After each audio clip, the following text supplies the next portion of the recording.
Qu'est-ce que la mythomanie? Difficile de la définir parce qu'en fait, la mythomanie n'est pas du tout référencée dans les dictionnaires de psychiatrie. Généralement, on les range dans la catégorie des troubles du comportement, également des troubles du lien social.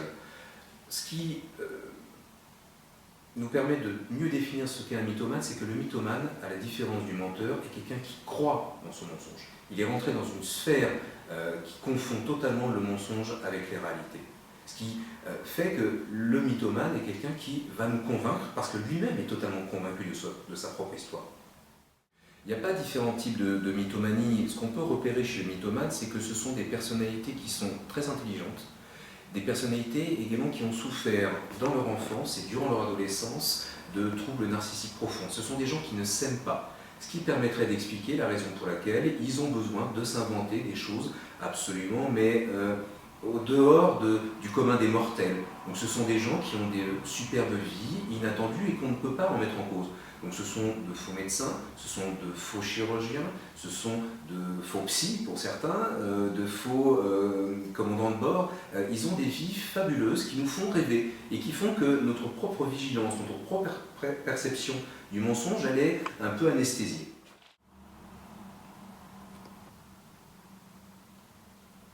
C'est un témoignage intéressant parce que pour moi, cette personne n'est absolument pas mythomane.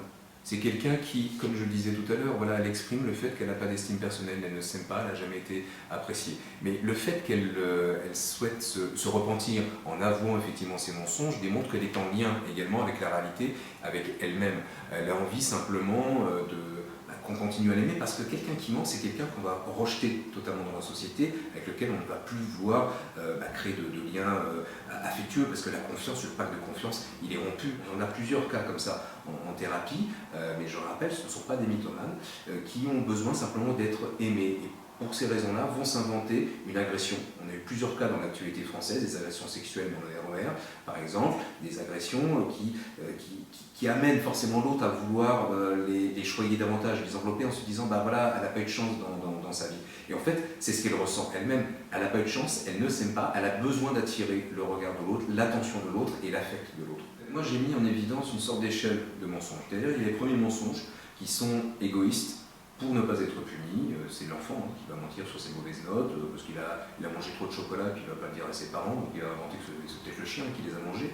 Il y a le mensonge altruiste, c'est-à-dire on va mentir pour ne pas peiner l'autre. Ça peut être le cas d'une grand-mère à laquelle on ne va pas dire que son petit-fils, qu'elle adore, est en fait un délinquant, dealer et qu'il est en prison actuellement. Donc on va lui inventer le fait qu'il est parti travailler à l'étranger.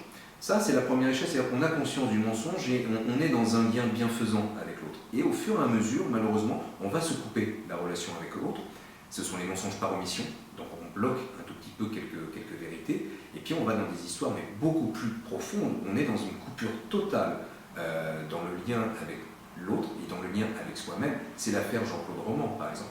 Jean-Claude Roman, c'est un cas de mythomanie, comme on en a plusieurs également en France, où cet homme a réussi, s'est inventé une vie de médecin conseil auprès de l'OMS,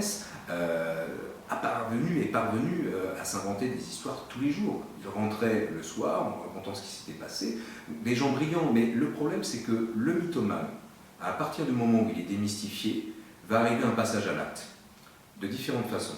Soit il coupe toute relation avec autrui et il disparaît de la vie, soit il risque de passer à l'acte en tuant la personne qui est détentrice du secret, soit il se suicide lui-même parce qu'il ne supporte pas l'image qui est renvoyée, c'est-à-dire une sorte de décompensation, il n'est plus rien, il y a un vide existentiel, il y a un vide identitaire et il se tue lui-même. Donc à un moment donné, le mythomane va passer à l'acte contre lui et contre les autres. Ce que l'on sait, c'est que dans une famille où les parents sont des menteurs, l'enfant va introjecter, comme on le dit, il va assimiler la notion de mensonge comme quelque chose de normal. Et il y a quelque chose de jouissif chez l'enfant. Quand il commence à mentir, pour se protéger, pour ne pas être puni par ses parents principalement, eh bien il va commencer au fil des années à comprendre également que le mensonge, ce ne sont pas uniquement les mots, mais ce sont également les comportements gestuels, les mimiques qu'on va utiliser. Et quand il prend une certaine jouissance également à mentir, eh bien la porte peut être ouverte effectivement à un monde du mensonge et à des modes de mensonge différents. Donc je pense qu'il faut faire très attention. L'enfant, à un moment donné, dans sa pensée magique et dans sa pensée surtout de fabulation, est capable de mentir. Il s'invente des vies à l'école, etc., des camarades imaginaires, des animaux imaginaires. Il va vous raconter également, éventuellement, des faux rêves qu'il a pu vivre la nuit. Bon, il faut le laisser, mais quand il fait ça, en fait, il demande indirectement à ses parents de lui rappeler que le mensonge est quelque chose qui est totalement interdit par la société. Donc, je pense qu'il faut relativiser les choses, ne pas normaliser le mensonge, il ne faut pas le banaliser non plus. Il ne faut pas non plus, lorsqu'un enfant nous raconte un fait, on peut penser par exemple à des attouchements sexuels, il ne faut pas imaginer que l'enfant ment, il peut mentir, bien évidemment, mais d'un autre côté, s'il invente une telle histoire, même s'il a menti, qu'est-ce qu'il a voulu nous envoyer comme message sur la notion de mensonge? Il y a forcément, c'est l'arbre qui cache la forêt, il y a forcément une autre problématique chez lui qu'il nous faut interroger. La parole d'un enfant, elle est d'or, en quelque sorte. Donc, ne pas juger, et puis creuser, favoriser l'introspection, et voir ce qui se passe dans la famille. Un enfant, il veut sortir du mensonge, il sait que c'est condamné par la société. Il n'y a pas de médicaments, il faut remonter dans leur histoire également. Je pense que ce qui est important au fond d'eux, c'est de rappeler qu'il n'y a pas de jugement. En tout cas, nous, en tant que thérapeutes, on n'est pas là pour juger l'acte ou le comportement d'un de nos patients.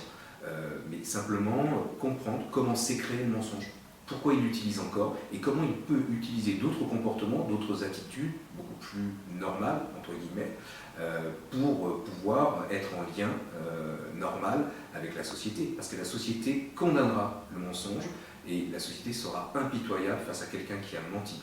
Vous voyez les exemples, que ce soit Richard Nixon avec l'affaire du Watergate. Vous voyez également le mensonge de Cahuzac, les mensonges peut-être de DSK, du rabbin Bernaï, etc. L'actualité encore dernièrement. Ces personnes-là ensuite sont en quelque sorte des pestiférés. Il y a une école du mensonge, on a tous biberonné à l'école du mensonge, les contes de fées. Vous voyez également comment Pinocchio a été, et reste quoi qu'il en soit, le livre le plus traduit au monde. Et on raconte très très bien que Pinocchio, et aux enfants, mais il ne devient finalement un être humain que lorsqu'il a fini de mentir et qu'il est parti sauver Geppetto.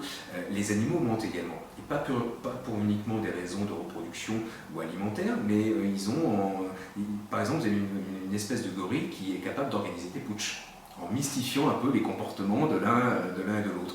Donc, peut-être qu'il y a une génétique du mensonge, mais de nouveau, si on favorise l'introspection tous les jours, on s'en préserve et on évite par la suite d'être totalement rejeté de cette société.